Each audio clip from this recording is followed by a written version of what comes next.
Another principle appears to assume dominion. Yet it is not by its own potency, but through the impotence of the participant,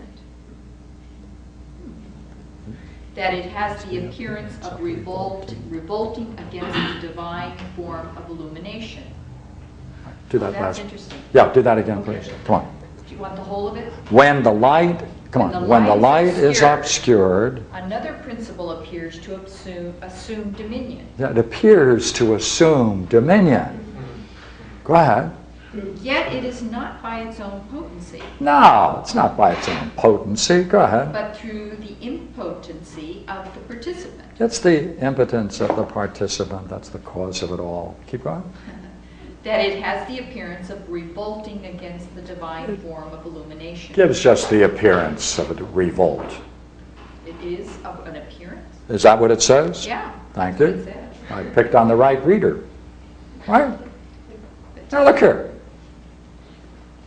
We have this structure, and we have this very simple 3-sentence statement. Now, what can we do with it? We can say, therefore, from these principles, necessarily, all the time, continuous, pervasive, what's emerging? Potency. Light, louder? Light. Divine light, divine luminosity, right? And therefore it's going on all the time, Yes. which is why when you have real good pictures of Tibetan sages and Buddhists and philosophers that were drawn before 800 BC, they're always shown with sunglasses. Because the divine radiance is so much, right? Okay, right? Now, if this is the case, what does that mean? Who's got the problem? We have the problem. Right? Not the nature of reality. The nature of reality is not evil. Right? It's not flawed. Right? Ah. Now let's take a look at it. Contrast something here for a moment.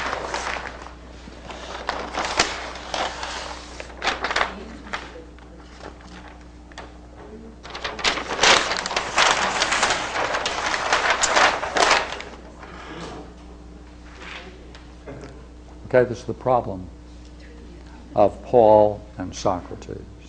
Now, Paul, as you know, one of the founders of what is called Pauline Christianity,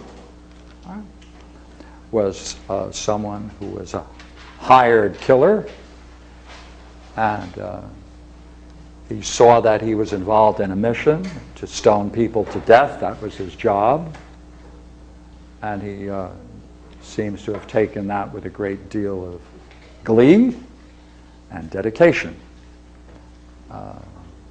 These types, thank goodness, are not too prevalent in society.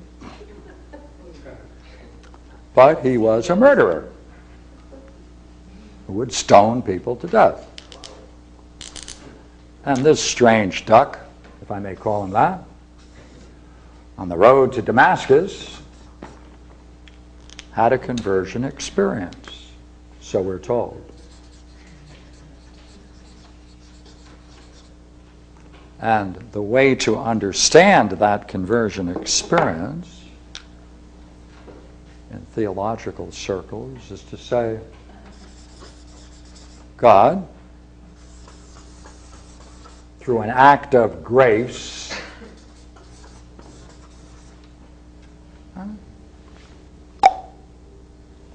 picked him because he had a certain mission,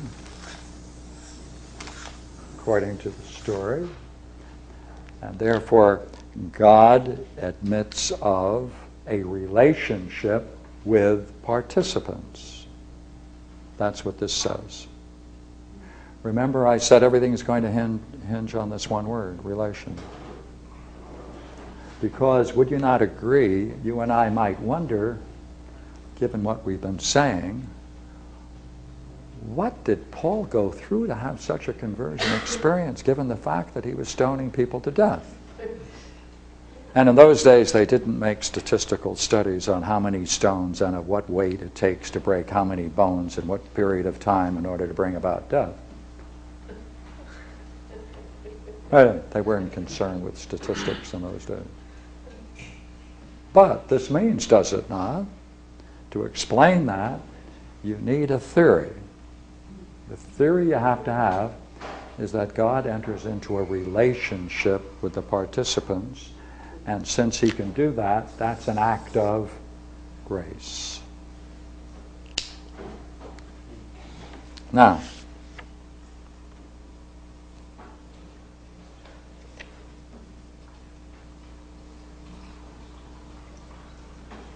let's therefore take a look at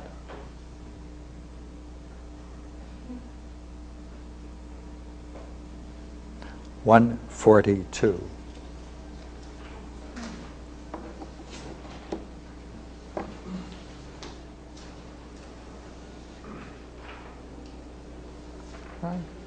Now, the degree to which a person can participate in this must either be due to a deity or to the participant. So let's take a look, all right? Would you agree we need a reader? Go ahead. 142, please. The gods are present alike to all things.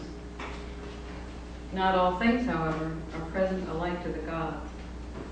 But each order has a share in their presence, proportioned to its station and capacity. Some things receiving them as unities, and others as manifolds, some perpetually, and others for a time. Some incorporeally, and others through the body. Okay, now go slow. Go ahead. For differences in the participation of the same principles must be due to a difference either in the participant or in that which is participated. All right, now here we go for the major idea. But whatever is divine keeps the same station forever. So it can't be. Right, keeps the same, pervasive, continuous, doesn't depart from that. Go ahead. And is free from all relation to the lower and all admixture with it. What does that mean?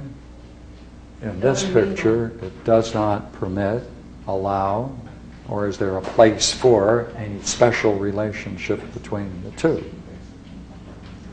Right. So it's got to follow. Yeah. It follows. Yeah. Go ahead, you're doing great. It follows by exclusion that the variation can be due only to the participants. In them must lie the lack of uniformity, and it is they that are present to the gods diversely at different times and diversely one from another.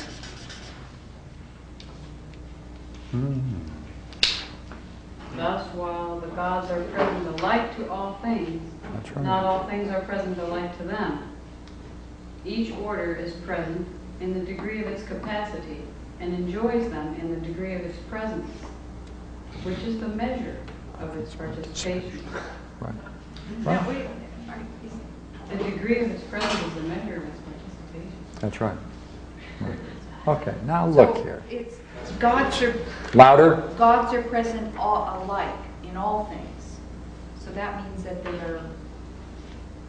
there's divineness in all things equally. It's the obscureness of the participant that's the You're problem. mumbling. Come louder. Come on. So gods are present in all things equally. Yeah. Bang. See, pervasive. That means alike. Go ahead.